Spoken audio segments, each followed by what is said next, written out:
Uh, recently, me and Adam are doing this like very interesting project on basketball player.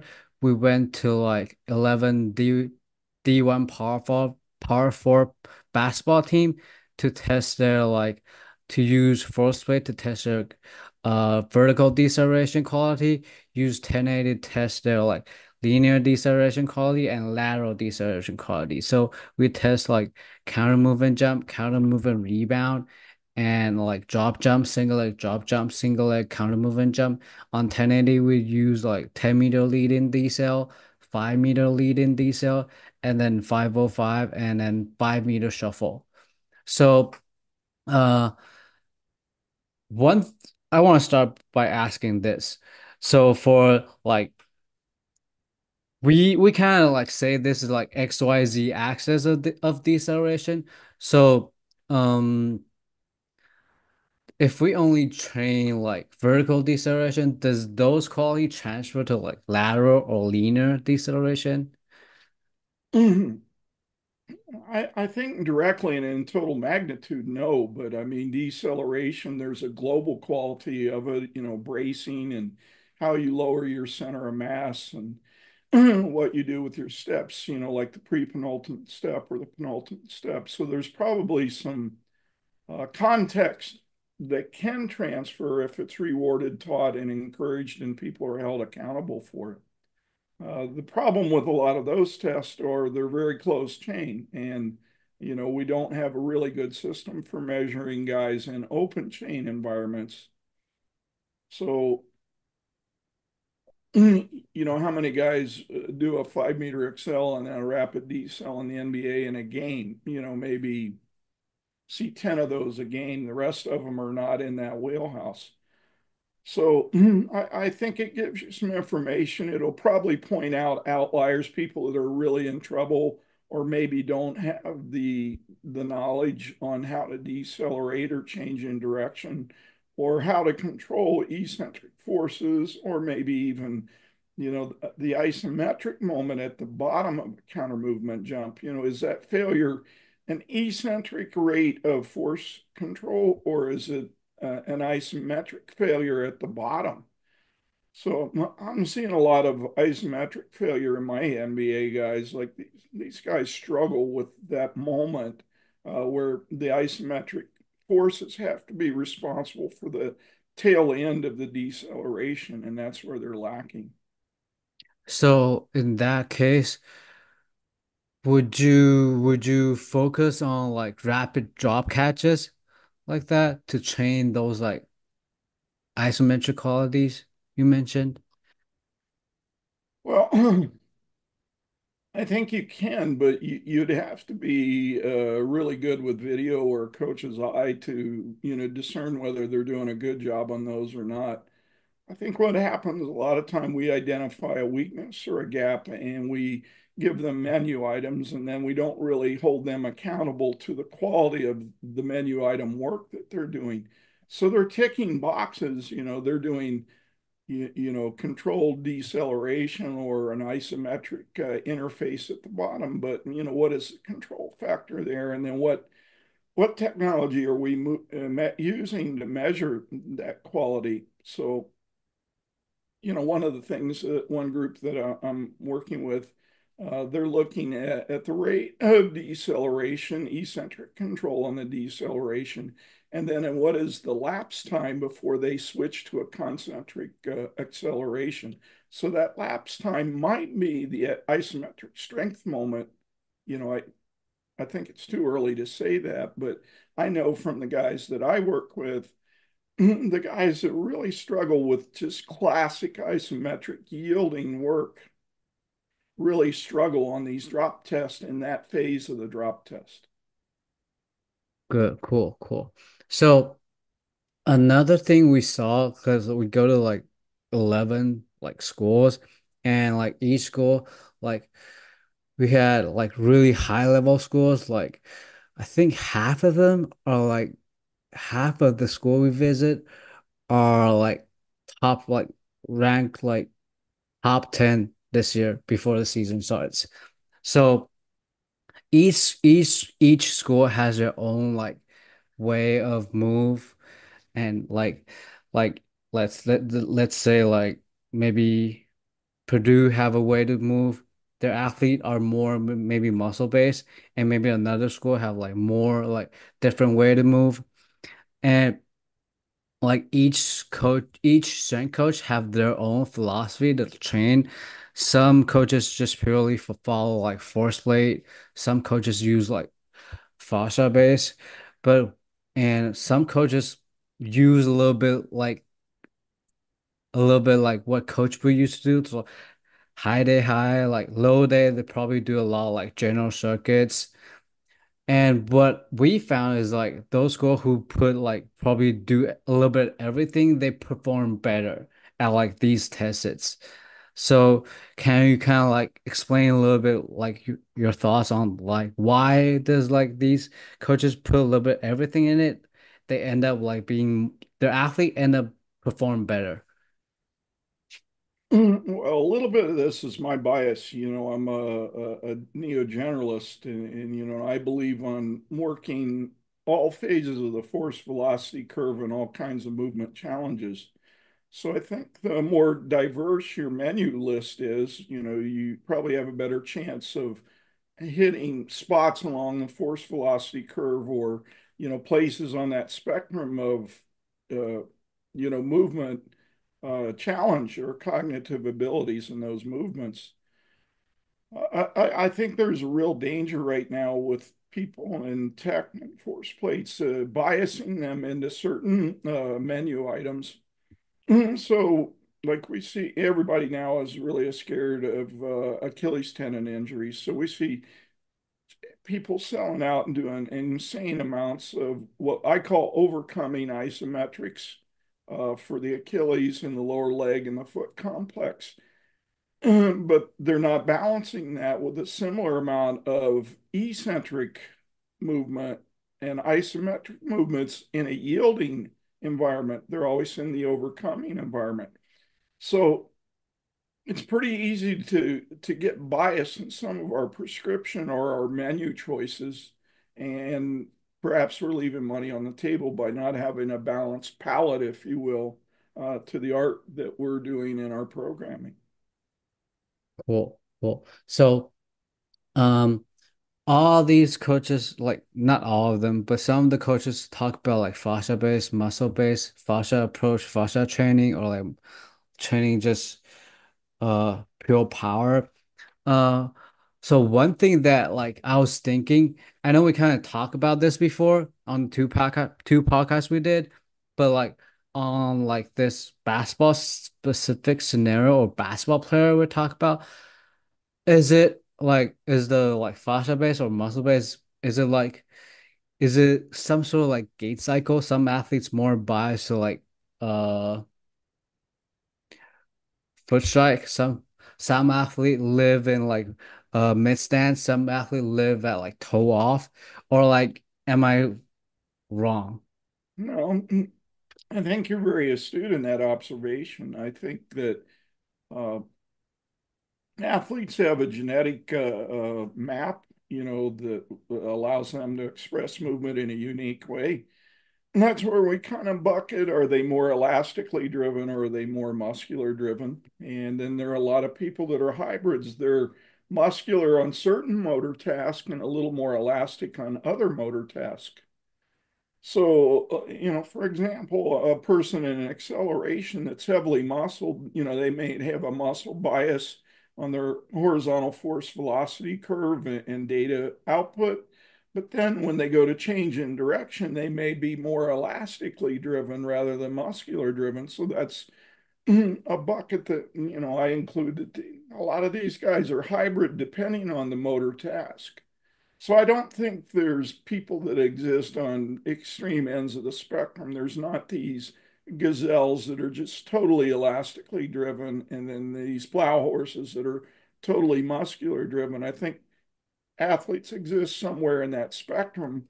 And probably our job is to figure out how to keep those genetic gifts and desires and probably previous training alive It's part of their arsenal. I think it's dangerous to take away something from an athlete that they're used to doing, or maybe they're gifted to doing, and really focusing on a weakness or a gap. So it's that old adage, how do we keep strength strong and how do we nudge weaknesses or gaps or inefficiencies? So I think the problem we've got right now is people are going all in on, it's easy to detect errors and weaknesses and gaps. And once we detect that, it's just human nature to want to remedy those things. And sadly, then we may put some of their gifts or their strengths or their motor preferences on the shelf, and we're actually detraining these athletes in those realms. So, is it like so for these two quality, does it correlate with like gait cycle or like ISA angle? I think gait analysis can give you some insights on how people prefer to move or their biases in movement. But again, gait cycle exists on a spectrum. Are we walking? Are we jogging? Are we at half speed? Are we at three-quarters speed? Or are we at full speed? So even elite sprinters, if you analyze their walking or jogging gait cycle, it's radically different from their sprinting gait cycle. So I think we have to keep that in the back of the brain that are we analyzing apples to apples? So gait cycle analysis to me would be very much tied to the velocity of movement or the translational speed of the movement of that athlete on the various sporting tasks that they have to undergo. So one of my NBA guys, I get his GPS data after every game, and it's kind of interesting. He's with a new program. Give me a second, and I'll pull it up. Uh,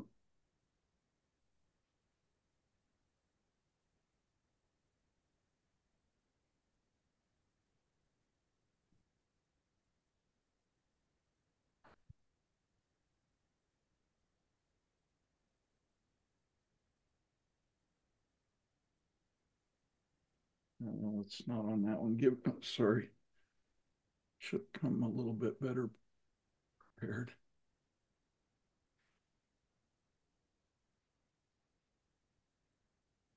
All right.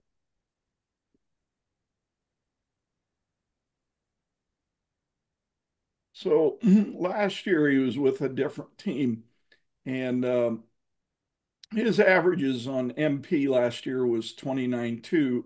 So far in two games, he's already at 29. His THIL was 161 last year. He was 195 after two games with this new team. His VHSD was 263 last year. It's 257, so not a big switch. But his SPRD was 3 last year. He was 12 after two games. So a lot of times the style and the tactics have a huge influence on what tools we're using and how we use them. Cool. So that actually match with one of the like one of the option one of like the things we observe like although it's like the test we did one of the tests we did is 5 meter lateral shuffle, but each team their shuffle the way they shuffle are different, and it correlates with how the head coach teach the tactics. Yeah. So you're going to be good at what you most often use. So if the coach is demanding a certain strategy or movement expression playing defense, then that player is getting millions of reps doing that. And so if your test is not correlating with that movement scheme, then they're going to test poorly on that test. Because again, like I said, are we testing apples to apples? So, but we like, so this is what we've been, what me and Adam are discussing right now is like, what, so with all the NIL going on, like probably some player are going to transfer to other school, a lot of players are going to transfer.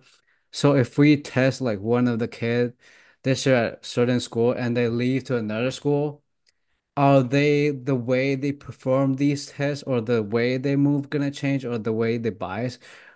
Is it gonna change by like how the head coach train or how the strength coach train? Yeah, well, I think this is something that these kids that are transferring ought to do their homework on is how does the coach want us to play defense and does he demand people move and whatnot? Make sure you're moving to a program that utilizes a movement scheme that you're good at, that you feel comfortable at it. I mean, if you're moving to a school and they totally change what you're doing, you're not going to be the player you were. I mean, we see that we went through these battles in baseball a while back with base stealing. Like, do you do a crossover start? Do you do a false step, a drop step? And you had teams trying to change how guys started. And I mean, it was a disaster. Yeah, I like this. I like this. Okay, so I want to jump out the XYZ axis or like whole deceleration thing. Another thing I want to ask is like load velocity profiling, especially for like acceleration and like deceleration. So a lot of coaches like no matter I think football, track, basketball, like probably every sport, a lot of coaches use 1080 right now, and you can go to like really heavy on 1080. So but at the same time, I know like some coaches gonna say you don't want to like load too heavy on acceleration because the it probably gonna affect how they move on max velocity. So like can you share your thoughts on like load velocity profiling for like acceleration? Yeah. Well, this has a lot of layers to it. So, an athlete that has really good power output, pretty good mechanics, and is more muscular driven, is probably going to weather the storm no matter what the load. But if you put a lot of load on a gazelle, on an elastic driven athlete, you're going to see a change in their motor behavior because the elastic system is not used to overcoming that kind of load. So they're going to find compensatory ways to move, trying to battle that load. So our rule of thumb on resistance has always been what is the net effect on the output measure? So whatever distance we're doing, how much degradation is there as we increase load? With the second layer being mechanical integrity. If they start violating mechanical principles in order to get a good output, then that's not a win for us. So we kind of have two layers of analysis. We're looking at that output measure as we increase load, and we're looking at the quality of movement measure. So does that mean like sometimes you're gonna like for some like really muscle driven athlete, you're probably gonna go really high on like resistance sprinting? Well, I mean, the question is what is really high? Again, I would still use those anchor points. How much decay was there in output when we increased the load? And then what happened to the mechanics? There's going to be a tipping point where the output just drops off and the mechanics just drop off. And if you see both those variables dropping off or decaying really badly, then I got to ask, why are you doing it? Gotcha, gotcha. So that's for acceleration. What about like load velocity profiling for like just linear deceleration? Because like I see a lot like I see a lot like strength coaches use like these like 1080 or resisted band to do like resisted or like assisted going to like anyway just go heavier on the heavier go heavier and train the deceleration deceleration. Well, I think it's an oversimplification application, in my opinion. Like, what is the athlete's ability to change in direction? I mean, if I put more load on them and they're already erratic at doing it or inefficient at doing it, well, I'm just putting gas on the fire there. Like, just loading them up isn't going to make them find a better movement solution if they don't know the ABCs of decelerating. So if they let's say if they can like move pretty, let's say if it's football player, they can move pretty well. Do you think there's like value into like doing their own like low velocity profiling and just train where they probably like are the weakest point? Uh, my personal bias, I wouldn't go there. I'd be aware of that weakness and we might do some reps there, but I'm not going to make it an emphasis. And the main thing would still be what they're good at. Yeah, I mean, I'm always going to guard output and efficiency. So if I put a load on a guy and the output is really decaying badly, or the efficiency is really changing, then I got to ask myself, why am I doing this? It's like exposing, like you mentioned, exposing them to like different quality, but not overdosing it. Yeah, I think kind of from rehab, most really good return to play PTs, they talk about exploring the edge. So when you're regaining movement, they say go to a range of movement and a force and velocity profile where you're on the edge. You're not forcing it, you're not increasing compensation or pain or, inflammation or whatnot. So explore that edge, spend time on the edge, and then if everything checks out and the movement is improving and whatnot, then you move the edge a little bit. But I think a lot of times what we do with kids is we see a weakness and we just throw them in the deep end of the pool. We don't build a bridge to that deep end of the pool. So I think there's a systematic progression when you are playing with loads and systematic progression, when you look at a force velocity curve on an athlete and you see gaps or weaknesses or um, abnormal behavior, I think it's dangerous to go all in, is what I'm saying. There's got to be a nudge and a bridge building process to that, or you put the athlete at risk, in my opinion. Gotcha, gotcha. So, uh, I know you kind of like already answered like that, but like it goes to the same thing like low velocity profiling go to like what we previously discussed like XYZ axis of movement. So is that also the same with like let's say if the athlete originally bias move like more linear and if we expose them too much on like the lateral stuff, that's probably like also not a good thing. Yeah, I think there's an art in coaching is what I call that nudge zone. So what is the volume, the intensity, and the density pattern when we're nudging some weaknesses or gaps or inefficiencies? And I don't think a lot of people really do great spreadsheet data analysis on that. They go, okay, you're here and we need you here and we're just going to push you to be right here. They don't spend this incubation period of nudging people along to where the athlete develops tissue tolerance and, metabolic capacity to do that kind of work. Cool, cool. So uh besides like low velocity profiling, another thing I want to kind of discuss is like I know I'll just kind of share like your weekly layout for like sprints and jumps. So for those like I ask it this way. So let's say if you're training a sprinter, like what is like the I know this kind of depends, but what is like the weekly volume or like per session volume for like acceleration session or like max velocity session? Like what is the ceiling you won't pass over that? Yeah. Well, this has come from collecting data over about 52 years of coaching.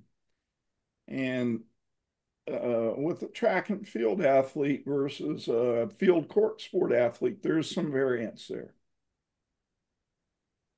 I think the track and field athlete is operating a lot higher RPMs and mechanical challenges than a field court sport athlete doing acceleration. So the type of work that is being stressed on the biological system for a pure sprinter versus, say, an NFL wide receiver is very different because the RPMs are just different.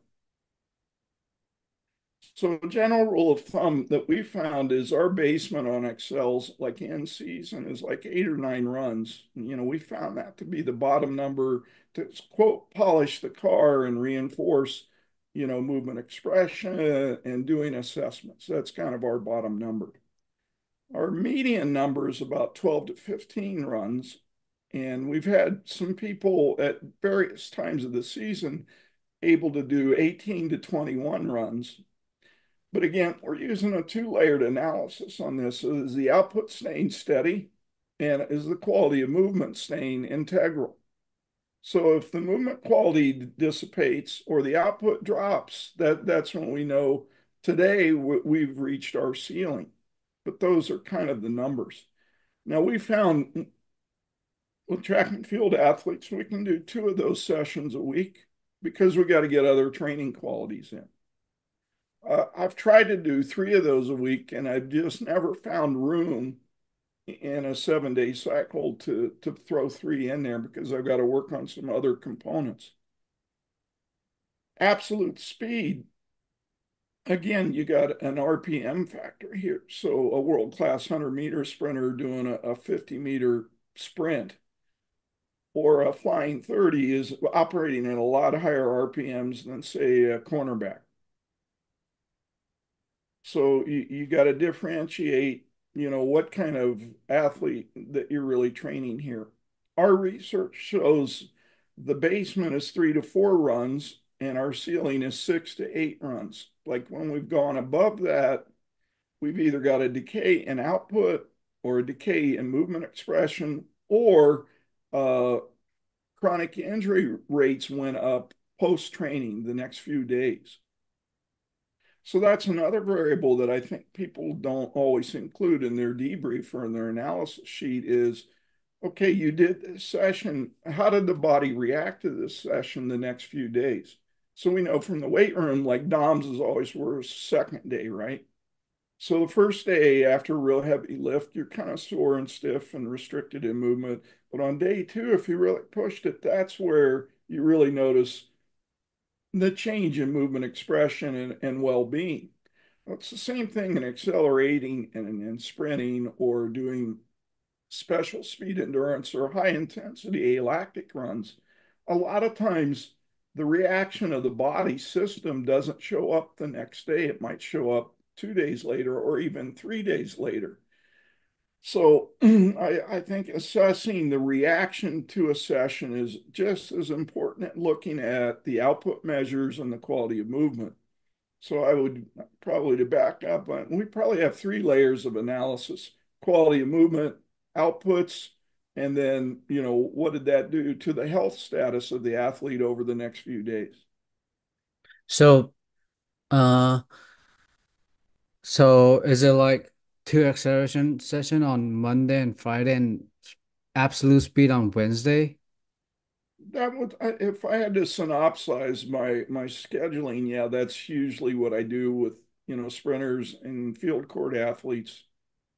And for those acceleration run, you mean like maybe uh 12 to 18? Is it like 30 meters or like how? Yeah, we use various distances depending on time of the year, skill of the athlete, their health status. So the shortest we'd ever go is 10 meters. 20 and 30 are real common. Uh, for a 100-meter person with a really spread out race model, we might go up to 40 meters because, it takes them that long to transition into upright sprinting. Cool. For, So, for speed, it might be as short as 30 meters. So like if I get an endurance runner, they're probably up to speed by 30 meters. Trying to take them to 60, they're already decelerating. So our speed zone is anywhere from 30 to 70 meters, depending on your skill and your ability. What I use is I want to see what 10-meter segment are they at max velocity and where is that happening? And that dictates the distance that I use for speed development. Nice, nice. So, uh, and I know like maybe long jumper or triple jump, they're very similar to like sprinters, but like if they're like training it, is it is it like the three layers you mentioned, like mechanics, output, and health?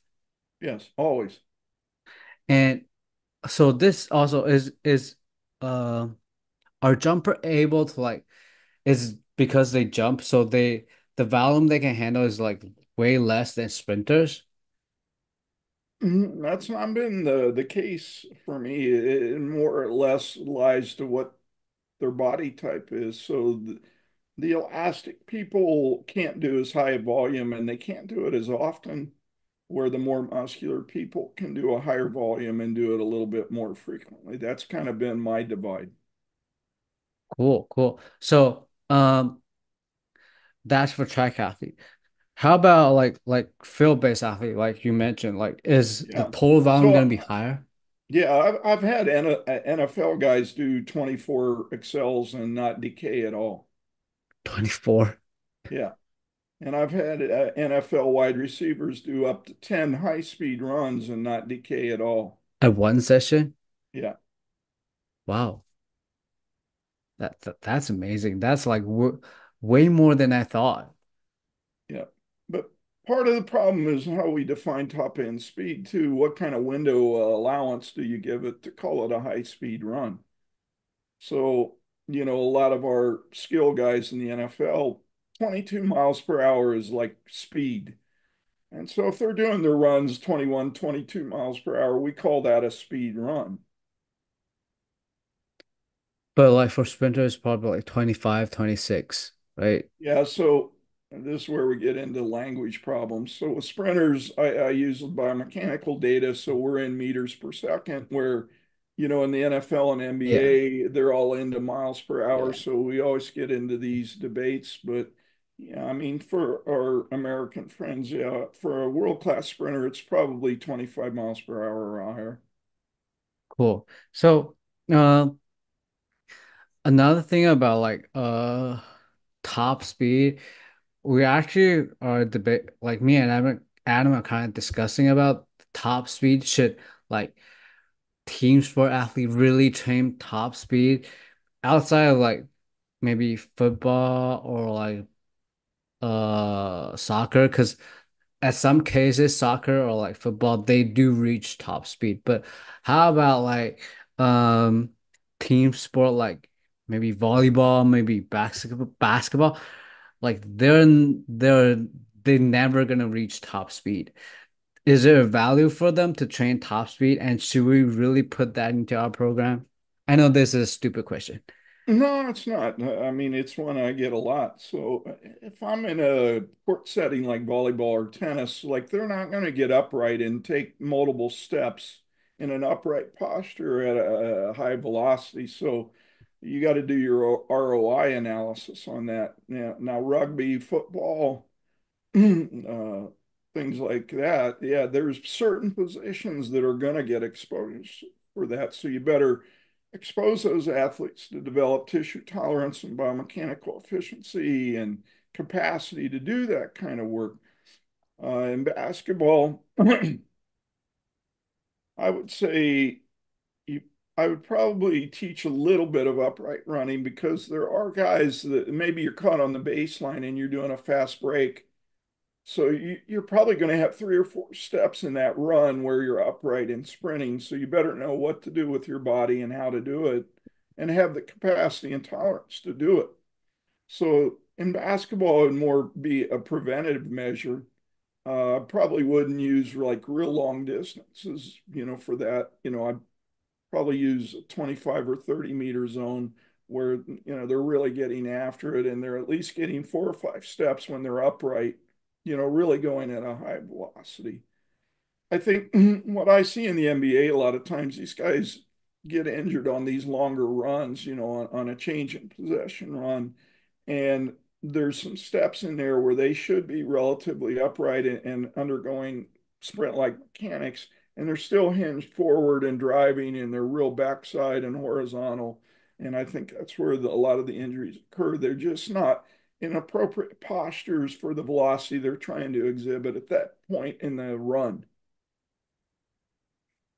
How about for like you mentioned tennis and volleyball? Would you put that into your programming? Upright sprinting? Yep. No, no. And why is that?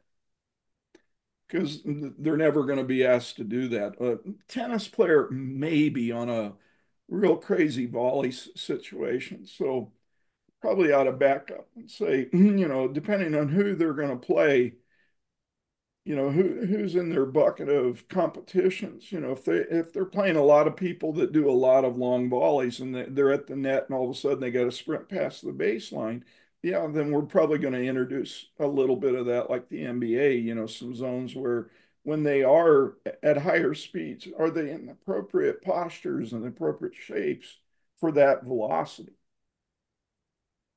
Volleyball, I mean, seldom do they run more than 3 or 4 steps. So no, So maybe just train like 10 meters or like 15, 20.